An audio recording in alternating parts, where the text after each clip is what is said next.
विदर्भ साहित्य संघाची यावर्षी होत असलेली निवडणूक ही 103 वर्षाच्या या संस्थेच्या इतिहासात एक अभूतपूर्व घटना आहे। आजपर्यंत म्हणजे गेल्या कित्येक वर्षात मतपत्रिकात लोकांनी या निवडणुकीतल्या आपल्या घरी आलेल्या बघितलेल्या नाहीत। त्यामध्ये नव्याने आलेल्या सूचना त्यामुळे लोक गोंधळून गेलेले आहेत।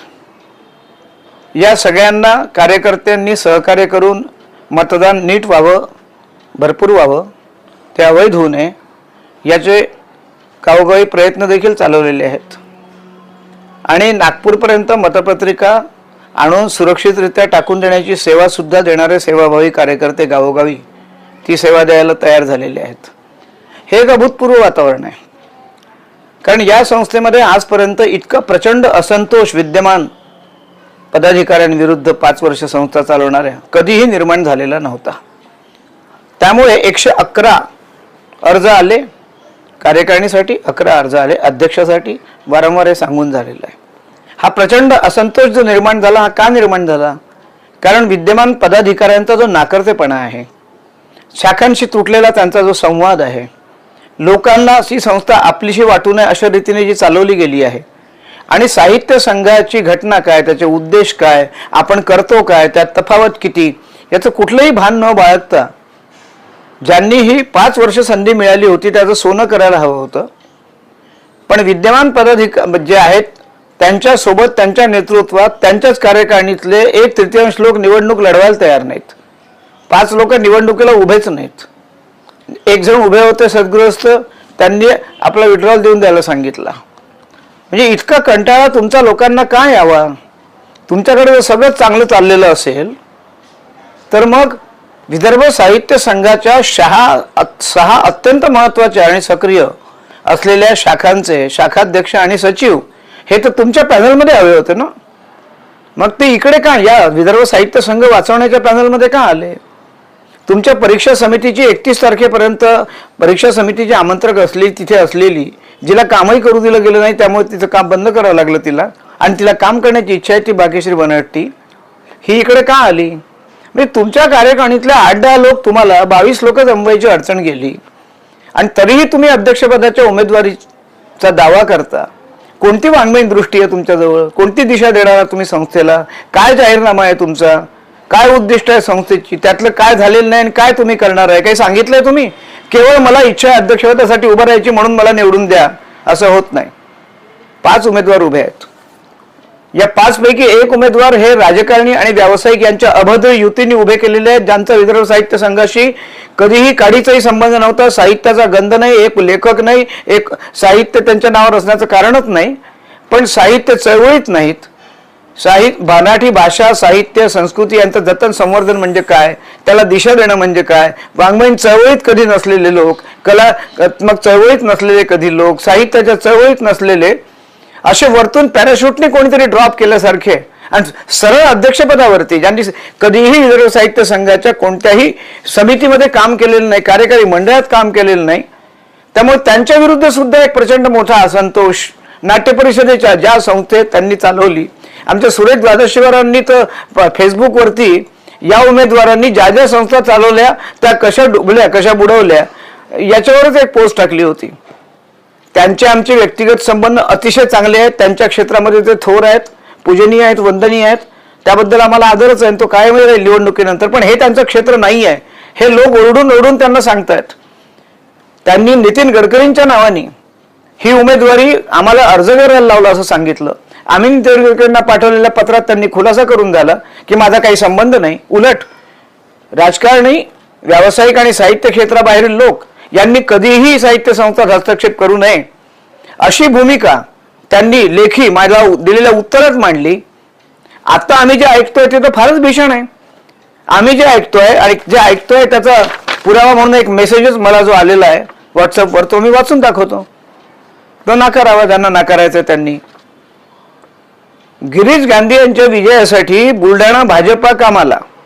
विदर्भ साहित्य संघ ही साहित्यिकांची संस्था असून यामध्ये राजकारणी किंवा व्यापाऱ्यांनी हस्तक्षेप करू नये अशी स्पष्ट भूमिका सांगणाऱ्या केंद्रीय मंत्री नितीन गडकरी यांच्या भूमिकेला छेद देत बुलढाणा जिल्हा भाजपचे जिल्हाध्यक्ष माजी आमदार विजयराज शिंदे आणि त्यांचे सहकारी हे मतदारांवर गिरीश गांधी पॅनलला मतदान करण्यासाठी दबाव आणत असल्याचे समोर आले आहे। यासाठी त्यांनी जिल्ह्यातील अनेक नगराध्यक्ष प्रमुख कार्यकर्त्यांना सुद्धा फोन केले। विशेष म्हणजे याबाबत ज्येष्ठ पत्रकार राजेश राजोरे यांनी विजयराज शिंदे यांच्याशी बोलणं केलं असता गिरीश गांधी हे मित्र असल्या कारणाने, आता राजकीय माणसाचे मित्र राजकीयच राहणार ना, ते साहित्यिक कसे राहणार, त्यामुळे त्यांचं बरोबर मित्रच असणार। पण या राजकारणी मित्रासाठी एका राजकीय पक्षाचा आदेश म्हणून ते काम करतात हे महत्वाचं आहे। ते त्यांचे मित्र आहे की नाही हे महत्वाचं इथे गौण आहे।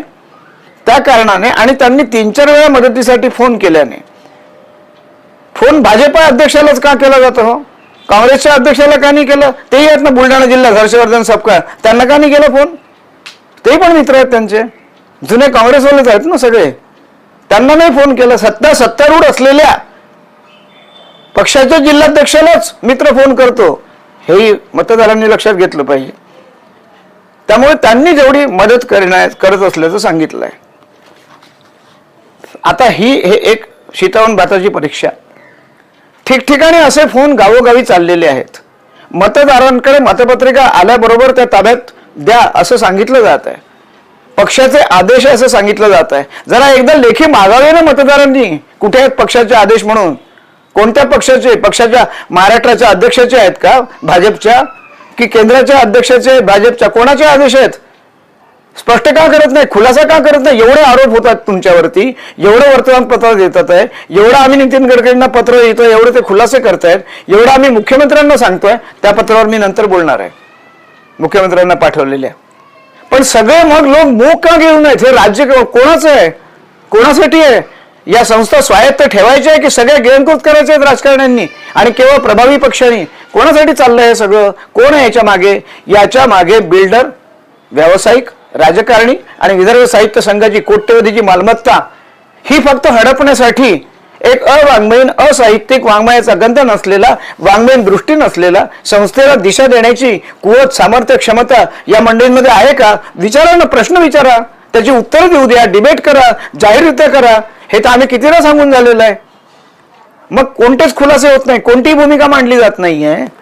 केवळ मला निवडून द्या कारण एका पक्षाचा आदेश आहे। आणि हे गावोगावी भाजपचे कार्यकर्ते सांगतायत असं आमच्यापर्यंत कालपर्यंत येत होतं, पण आज स्पष्ट त्या पक्षाचं नाव असलेलं त्यांच्या जिल्हाध्यक्षांनी असे ठिकठिकाणी हे जे चाललेलं आहे। तुम्हाला एकीकडे साताऱ्याला मुख्यमंत्री सांगतात भाजपचेच की आम्ही राजकीय हस्तक्षेप साहित्य संस्थात कधीच करत नाही, एकीकडे केंद्रीय मंत्री सांगतात भाजपचेच की हस्तक्षेप करूच नाही। मग हे लोक कोण भाजपचं नाव सांगतात? तुम्ही कारवाई का करत नाही त्यांच्यावरती, तक्रार का करत नाही त्यांची? हे फसवणूक करतायत असा त्यांच्यावरती संबंधित यंत्रणांकडे पक्षाने तक्रार करावी, जर पक्ष याच्या मागे नसेल तर।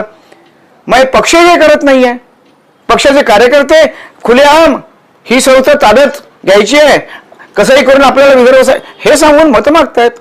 मतदारांनी कुठल्याही राजकीय प्रलोभनाला, आमिषाला, लोभाला बळी पडू नये। त्यांनी मतदानाचा हक्क आपला विवेकाने बजवावा आणि संस्थेच्या प्रमुखपदी, अध्यक्षपदी ज्याच्याजवळ, ज्यांनी विदर्भ साहित्य संघात काम केलंय, ज्याला अनुभव आहे, 20-20, 30-30 वर्ष ज्यांनी आपला घाम गाळलाय, रक्त आटवलंय, ज्यांना वाङ्मयीन माहिती आहे लोकांना, डॉक्टर श्रीपाद भालचंद्र जोशींचं काम महाराष्ट्रभर मी तर अनेकदा सांगितलंय की श्रीपाद भालचंद्र जोशीपेक्षा कोणी थोर वाङ्मयीन लेखक, कवी, साहित्यिक, वाङ्मयीन चळवळ करणारा, महाराष्ट्राच्या व्यापक हितासाठी, मराठीच्या व्यापक हितासाठी चळवळ करणारा कोणी असेल तर द्या ना त्याला मत। 5 लोकांमध्ये फक्त निवडून दाखवा आहे का? तर केवळ माझे मित्र आहेत आणि केवळ मला आदेश आहे आणि केवळ मला फोन केला, ही पात्रता नाही आहे विदर्भ साहित्य संघाच्या। 103 वर्षाच्या अतिशय उज्ज्वल वाङ्मयीन परंपरा असलेली ही संस्था आम्ही असाहित्यिक, अवाङ्मयीन, राजकारणी, व्यावसायिक, साहित्य क्षेत्राबाहेरील लोक यांच्या हाती जाऊ देणार नाही। आणि हेच उच्च न्यायालयाने म्हटलेलं आहे। काय म्हटलंय? क्रीडा संस्था या फक्त क्रीडापटूंसाठी आहेत, साहित्य संस्था या साहित्यिकांसाठी आहेत, साहित्य प्रेमींसाठी आहेत। साहित्य प्रेमी म्हणजे कोण? कोणी 18 वर्षाचा वरचा नागरिक भारतीय राज्यघटनेने अधिकार दिला म्हणजे साहित्यप्रेमी होत नाही। काय वाचन आहे तुमचं साहित्याचं? किती वाचन आहे? जरा सिद्ध करा ना आपली गुणवत्ता, जाहीररित्या या डिबेटमध्ये आणि मग अध्यक्षपदासाठी उभे राहा।